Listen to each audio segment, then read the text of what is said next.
Oke, Assalamualaikum warahmatullahi wabarakatuh. Perkenalkan, nama saya Fatimah Naira Rahman dari kelas RA, kelompok minor 2C, Praktikum Teknik Biomedis, angkatan 2023. Oke, sini saya akan menjelaskan modul 4 tentang dioda untuk percobaan pertama.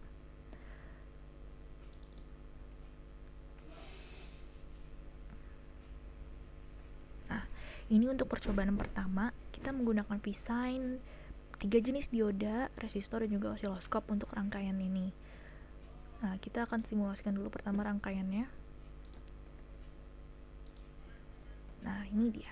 Ini rangkaian karakteristik dari dioda. Tadi kita menggunakan dioda silikon IN4700. Nah, ini karakteristik dari dioda itu. Nah, kalau dari pakai menggunakan osiloskop ini, dia kurang detail gitu ya. Jadi kita menggunakan rangkaian kurva di swab ini. Nah, kita ganti dulu.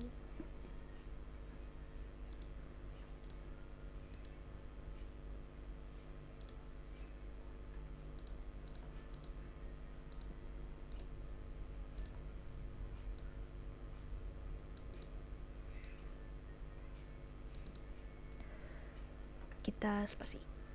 Nah, ini untuk pengaturan digiswap-nya.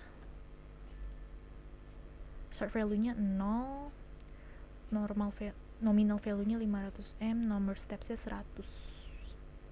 Swap variable X, karena kita nyari data tabelnya, yang dicari itu X. Nah, ini untuk tegangan cut-in-nya untuk dioda silikon. Nah, cut-in tuh ketika arus tuh mulai melonjak tinggi gitu. Nah, ini dimulai sekitar di 700 milivolt mungkin ya, sekitar 0,07 volt untuk dioda silikon.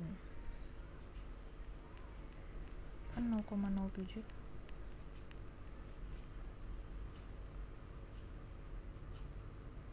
Ya, 0,7 untuk dioda silikon.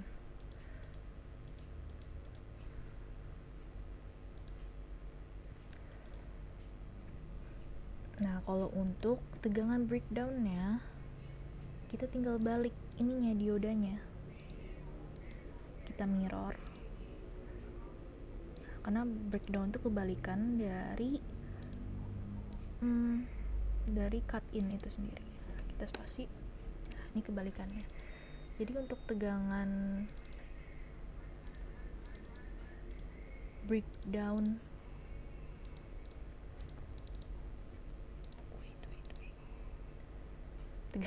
untuk dioda silikon tuh sekitar, breakdown tuh ketika dia turun ya, mulai turun drastis tuh. Kalau cut in kan ketika dia naik drastis, kalau breakdown ketika dia turun drastis itu sekitar 1,5 0,15 sekitar sini ya, 150-an milivolt ya kurang lebih. Nah, seperti itu. Begitu juga dengan dioda Zener, dioda germanium. Baik, kita coba dengan dioda germanium.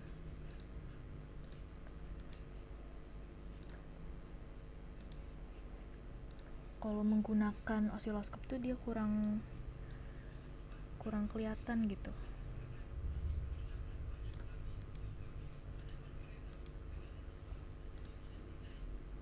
Jadi kita menggunakan digiswap di sini.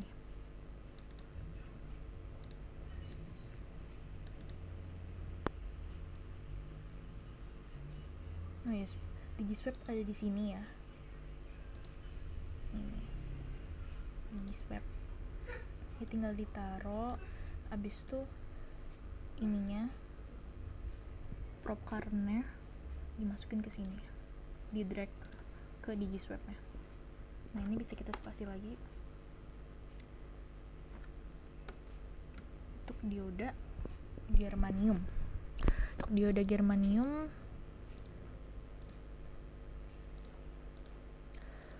Nah, dia tegangan cut-in-nya kurang lebih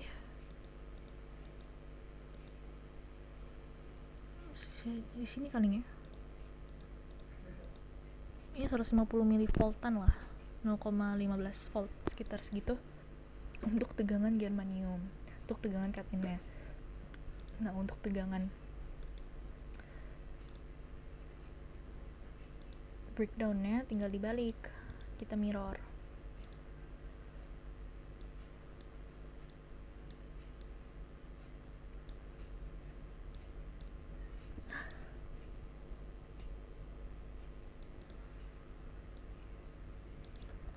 Spasi.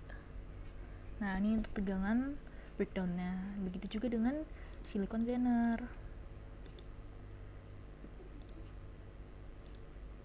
Wow, delete. Kita delete dulu. Karena kalau menggunakan osiloskop sekali lagi kurang detail gitu, kurang kelihatan.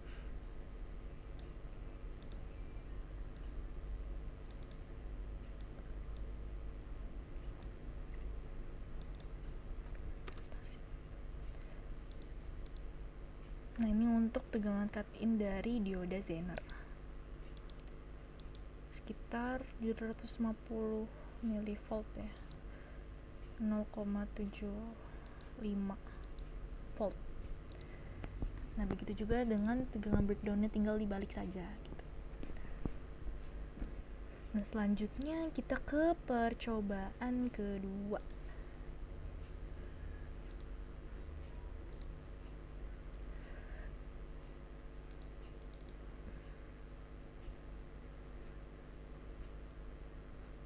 Nah ini untuk percobaan kedua. Yang bagian pertama kita menggunakan satu dioda gitu, setengah gelombang ya, half rectifier. Oke, percoba kita desainnya ini untuk aturan desainnya menggunakan 220 amplitudonya, frekuensinya 50. Nah jadi itu kita sini tuh untuk ngambil data ripple pengamatan, amplitude, tinggi amplitudenya berapa, dan juga periode dari amplitude dan juga ripple itu sendiri di sini.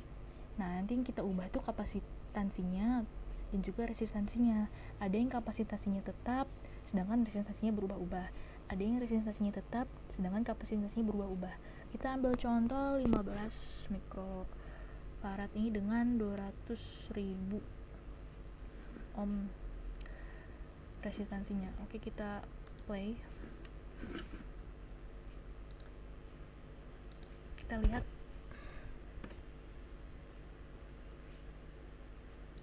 Nah, kita pause aja biar dia nggak bergerak-gerak. Nah, untuk yang kuning ini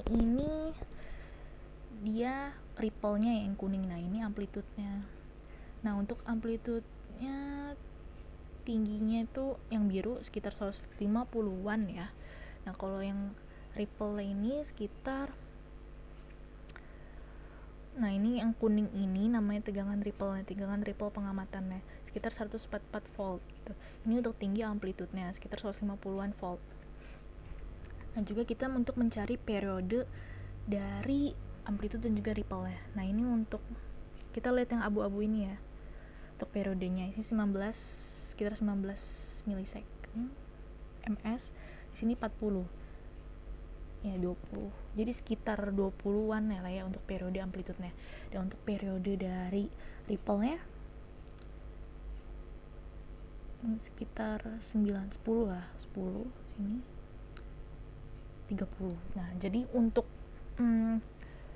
periode ripple juga sama ya, sekitar 20. Nah, jadi data-data tersebut lah yang diambil dan dimasukkan ke dalam data tabel gitu. Dan juga sebagai acuan untuk bagian perhitungannya gitu menggunakan rumus. Nah begitu. Nah juga kita untuk mencari, melihat dari arus maksimal IM ini, kita menggunakan probe current di sini, dan juga ininya diturunin ke bawah seperti ini.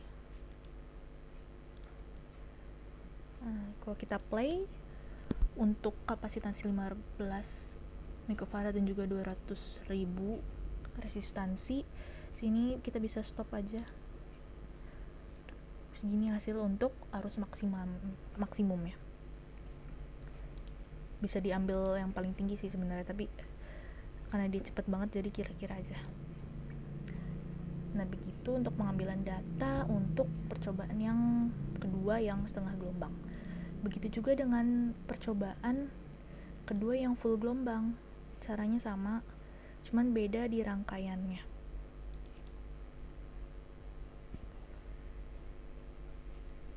Nah, ini rangkaian untuk percobaan kedua yang full rectifier yang menggunakan 2 dioda di sini.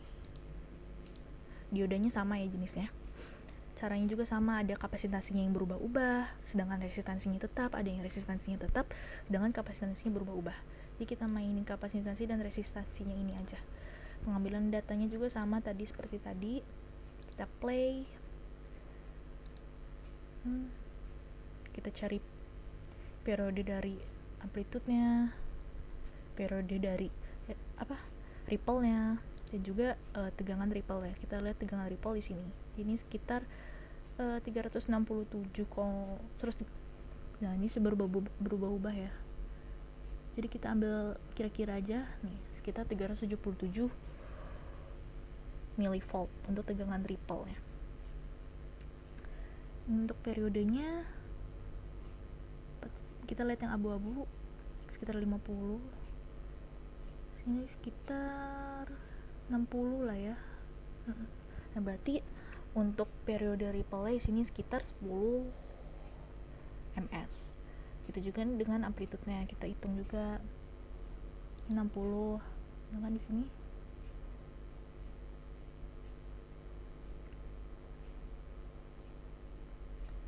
80 gitu misalnya. Nah, berarti untuk amplitude-nya periodenya sekitar 20 ms gitu.